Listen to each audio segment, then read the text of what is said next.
And what's up, everybody? I'm back with another movie review, and I just got back from the theater from seeing Jurassic World Rebirth.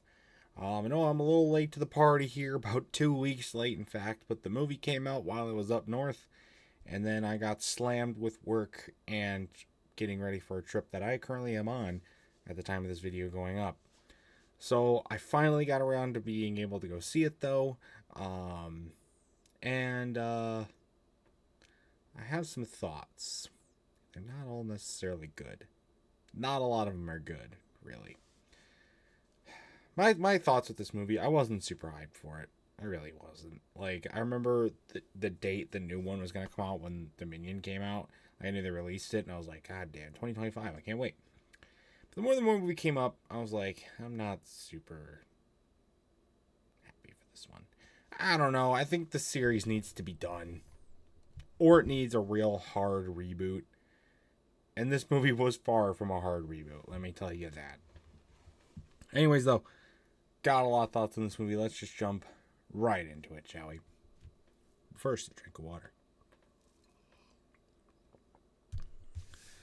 First off, I have to point it out right off the bat. I thought people were shitting on it, and people were exaggerating it. And Jeffofthemellows, even, he was like telling me about it, and I still thought he was exaggerating. But holy crap, the product placement is insane.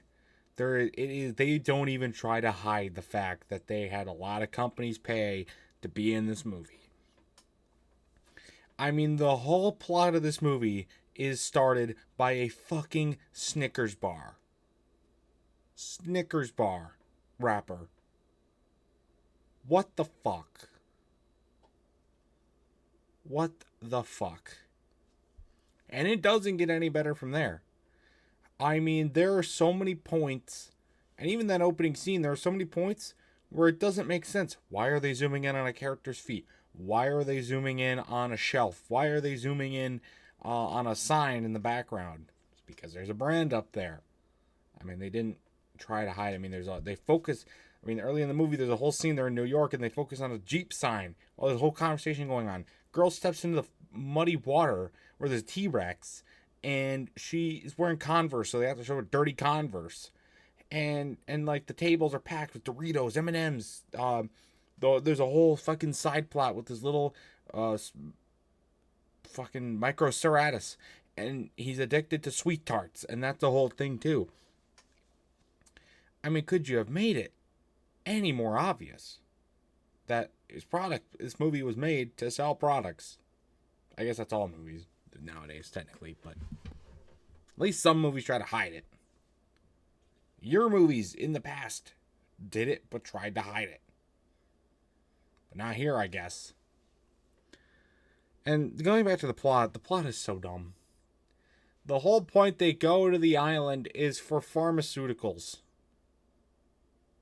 Could you pick the scummier plot? And it's not interesting at all. The character's motive for going, the group leaders or this big boss's motive for going there is revealed in the first, 10-15 minutes of the movie. So there's no suspense in that part. There's no drama around it. They go there, they just lollygag around, and at the end of the day, it's such a weird-ass plot, and there's so many diversions. And it doesn't help that there are a ton of people in this movie, a ton of characters to try and focus on, and only about half of them die, which I feel like is a smaller ratio than in past movies. And I guess maybe like The Lost World was comparable with how many characters there were and how many the ratio of deaths to characters living that we have to care about. But with this movie, okay, this movie has almost zero tie to any of the other past Jurassic World or Jurassic Park movies. The only things that are really mentioned, you see a lot of InGen stuff. Yay, they made their return. Everybody thought InGen was extinct after the last couple movies. No. We have more InGen stuff. No more Biosyn. Biosyn Even though they're the whole focal point of the last movie, they're gone. Now it's back to InGen. But you get that, and you get an Alan Grant mention, and you get the Mosasaurus from Jurassic World. And that's like pretty much it. The rest of the references are all fan service. And there's a ton of fan service. And I need to make it clear right now. There is a difference between fan service and the cameos or callbacks or whatever. Fan service is them playing the Jurassic Park music a bunch of times in the background. Fan service is them having random signs, logos, random lines in the film, all that sort of stuff, scene reenactments, all that sort of stuff. That is fan service. And there's a lot of fan service. I think I counted a fan service reference to every single movie and the video game. Jurassic Park the game gets the ending scene as its fan service. What the fuck? And the books even get fan service too, with scene reenactments, which is awesome. I mean, we finally get to see the river raft scene come to life in a movie. I was a bit worried about it. They didn't, outside of like being in a raft and being chased by a T-Rex, there isn't a whole lot of similarities to the river raft scene from the book. By the way, that's a great scene in the book. If you've never read the Jurassic Park book by Michael Crichton, either of them, they're great reads. You can get them on an audiobook or read them, actually physically read them, like I did. They are incredibly good books, and that's coming from me, a guy who does not like reading in any sense of the word. So I would recommend, they're not necessary to read before you watch this movie. They're not. I mean, the river raft scene, everybody knows. Any Jurassic Park fan, whether you read the book or not, knows what the river raft scene is. So it should be pretty obvious when it comes up in the movie. They know what they're talking about. I honestly thought the river raft scene was pretty good. There was a good amount of suspense. One thing I gotta say is, how the fuck did that raft stay intact? Like, I know it's supposed to be designed for stuff like that, but a fucking T-Rex bit down on it several times. And it was perfectly fine. Not even scraped, not even dirty, not even spin on, not even, nothing. Punctured, nothing. It's a damn good raft. Any product placement gets absolutely shattered by that raft. Go out and buy that raft right the fuck now. You can use it for a lot of things, including a T-Rex stack. Anyway, and I guess that segues me into another point. There are... Anyways, going back to the characters. I don't think I fully elaborated on the characters. The reason why other movies like Lost World, or even the last movie, Jurassic World Dominion, how it was able to effectively put in, or I guess other movies too, in this franchise, how they were able to have a large amount of characters that you have to care about, is that they either have a good mix of new characters along with old characters, or it's all old characters. And so they get the time, so when there's new characters, we don't have to spend, with the old characters, I mean, we don't have to spend as much time developing their character, establishing their character, and we can focus more on the new ones. Or in Dominion's case, where it's pretty much all, except for a couple, there's all returning characters, you don't have to do a lot of building with them, so you can get straight to the point. And in Dominion, that's not necessarily a good thing, but it's a good concept. And this movie does not have that concept in mind. Because with all new characters, you have to spend so much of this movie trying to build their character, trying to build their background, trying to establish them to the audience. And it just doesn't work. There are some characters that we barely learn about at all. Granted, they die, so it doesn't really matter. But like, even the ones that survive, we don't know a whole lot about them. There's subtle hints placed here and there, and it just doesn't work. It's very jumbled. I didn't like it at all. So cool, I guess. I don't know. Like, it's not good. And then the characters are so fucking boring too, for the most part. again, there's too many of them, so we don't get to know much of them. Like the one girl who gets eaten by the Spinosaurus, I mean, she maybe says 5 lines in the entire film. And then there's the French guy. We barely learn anything about him. We barely learn anything about the guy who dies first with the gun. We and like they're not even that good of characters. They're very snarky. They're very boring. They make a ton of random comments that make absolutely zero sense. They don't know what they're doing at all. They are super super annoying to listen to. And like even Scarlett Johansson's character, like she's supposed to play the badass woman character, and I feel like she didn't get enough room to develop herself. Like she doesn't, like she kills one dinosaur and then tranks 2 of them, or gets the samples from 2 of them, which is cool, but there's nothing to build with that, so it's not even great. And like the family characters, I mean they're fine. I was rooting for the boyfriend character to die. I never really liked him at all. The other guys were fine, I guess. I don't know. I mean, it wasn't.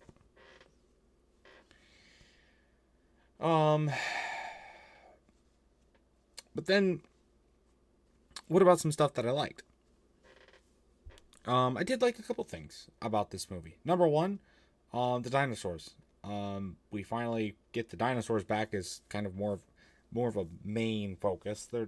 They move back from a C plot back to like a B.5 plot or 8.5 plot or something like that. I mean, the characters and their kind of background, I mean, they do a really good job, I guess, of mixing them together, I guess. I don't know.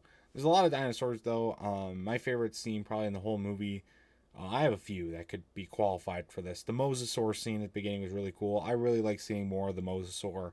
I feel like it really got shafted in both Fallen Kingdom and Dominion, especially Dominion, but still kind of Fallen Kingdom.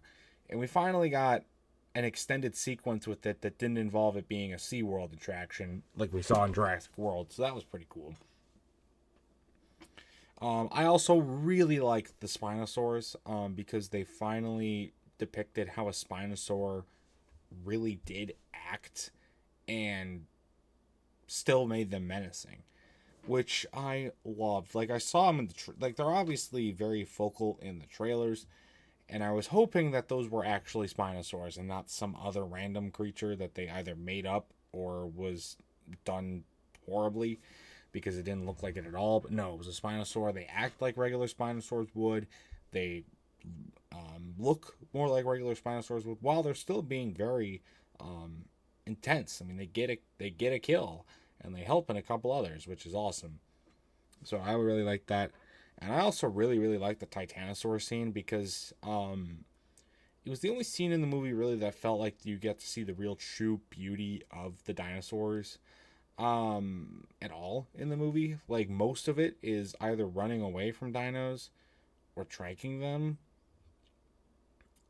or outside of like the Microceratus dino, which are insignificant as fuck.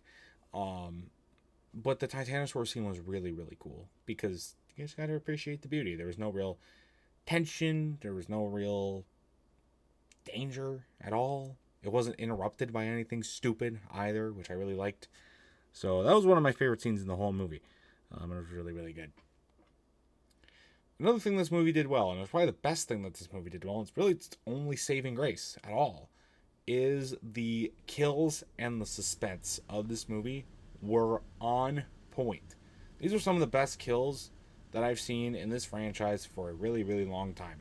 Usually, in a Jurassic World, a Jurassic Park movie, they usually have one standout kill, and the rest of them are pretty forgettable.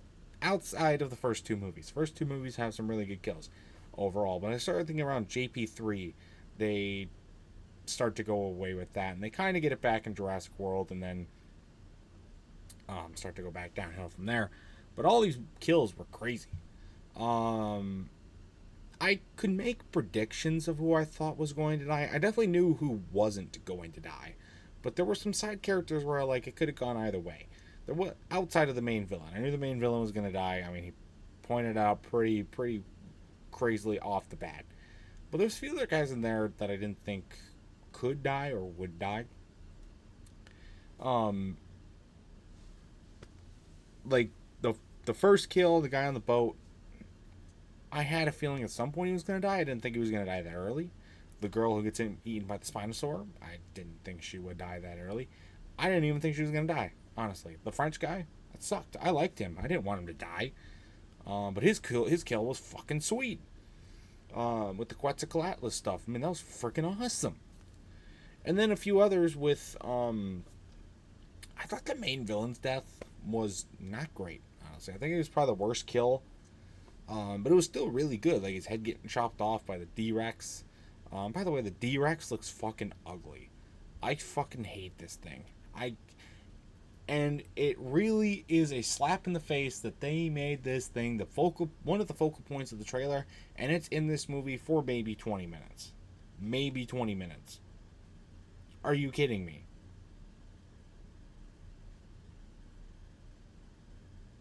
What the fuck? So that pissed me off. It also looks ugly as shit. It doesn't really do anything. Like, even with, like, the Indominus, at least it got time to do shit. The D-Rex didn't get time to do anything. We don't even know what it is. Never really gets explained or even hinted at all. We're supposed to figure it out, I guess. But yeah, the suspense was on point, too. There was a ton of good suspense points. I was like waiting for the jump scare, and most times it would happen, or some points where it completely caught me off guard, like the peeing scene when those two, I assume, velociraptors just come out of nowhere and then get killed by one of the Dimorphodon T-Rex hybrids or whatever the fuck they are. That was pretty awesome. I like that. It really kept you on the edge of your seat, and it kind of was a throwback to the first couple of movies in that regard. Yeah, there was a lot of goofy stuff, and yeah, there was a lot of product placement, and yeah, there was a lot of points where, like, you knew certain characters weren't going to die. You knew that they were too important, had too much plot armor not to die. But then there's some other points that really caught you off guard, sometimes immediately after. And that was really, really cool. So, I was a fan of that. But in my opinion, that was the best thing that the movie did. Let me tell you the worst thing that the movie did. It wasn't the product placement. It wasn't the fan service. Both of those sucked. It wasn't the just random, like, filler / just, like, gaps of dead time where they're just staring at each other or, like, walking around. They're not saying anything. They're not doing anything. It's not prevalent to the plot at all. It just tells you straight up, we had to figure out a way to pad the runtime of this movie for our stockholders. So here you go. Here's a fucking teenage girl looking at her father from across the table on a boat when there's a fucking mosasaur attack and they're just staring at each other. The fuck was that for? I don't want to see that. I want to see dinosaurs eating people. I don't want to see any of this shit. I want to see the fucking InGen facility. I want to hear more about the InGen facility. I want to hear more about this fucking island that apparently now exists. We have fucking Site C. Site fucking C. And we barely know anything about it. Half this fucking movie takes place in goddamn New York or on an ocean. By the way, before I get to this really bad point, I want to talk about an inaccuracy from the beginning. When they say there's a brachiosaur in Manhattan, that's a fucking Apatosaurus. Did you not watch Jurassic World? Did you not watch Dominion? That's a fucking Apatosaurus. Anybody with a fucking eye could see that. Except for the writers, apparently. Anyway, now we get to the single most thing that I think this movie is done terribly with. And that's all of the convenient stuff that happens. Riddle me this. You could get away with the characters inconspicuously ducking their head underneath a cliff right before they're about to be decapitated. Okay. I could see that happening. It's pretty stupid, but I could see it happening. But riddle me this, movie. How do you explain this father, the father figure guy, how do you explain him breaking his ankle, not just spraining it, not just bruising it, fucking outright breaking it. He did so much to add fucking noises of his bone breaking on the boat. Yet, A, he's able to swim, and B, he's able to fucking walk. No support needed. He's not even just able to walk. They're climbing up caves and ravines and mountains. No fucking problem. I was like, what the fuck? How do you explain that shit? But then partway through, you just decide that he can't walk anymore, so he has to get a random ass stick. Start using it as a cane.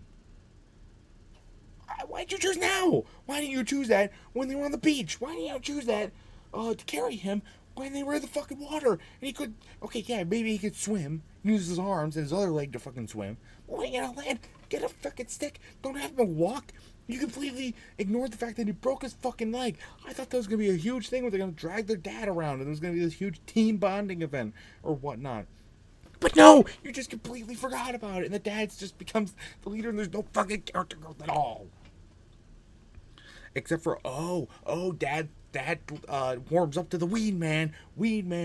I love taking pisses in rivers and getting eaten by velociraptors. Weed man. I caused this whole problem on the fucking boat anyways. I got stranded in this mess. Weed man. Great character development. Or how about the boat having plenty of gas in it? How about the fact that the generator somehow randomly comes on 17 years after the fucking island was abandoned? How about the fact that there's a gun hanging in a random ass Jeep that you just happen to find? How about the fact that everybody seems to be conveniently every dinosaur on this fucking island still seems to be conveniently distracted by flares? You don't talk about evolution. You talk about the fact that they probably will stick to their main target even when a flare is lit. You ever thought about that? I guess not.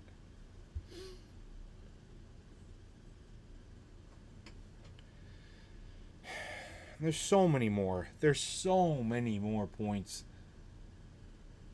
Like the raft somehow being indestructible to a T-Rex. Like the fact that the current was just going just fast enough to keep that. Like the fact that the T-Rex couldn't just jump over a pair of rocks and fucking munch on them right then and there.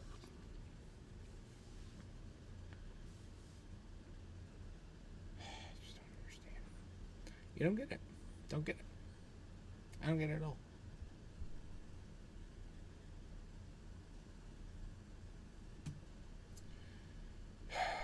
So, there's millions of points about that in this movie. I gotta say, objectively, it's not a good movie. It's not. It's not a good movie at all. It's funny as hell. Like, I was laughing at some really fucking points, but it's also super fucking annoying with a lot of the random ass things that they just shoehorn in and think you can make it make sense. Really, you fucking can't. And the product placement is awful.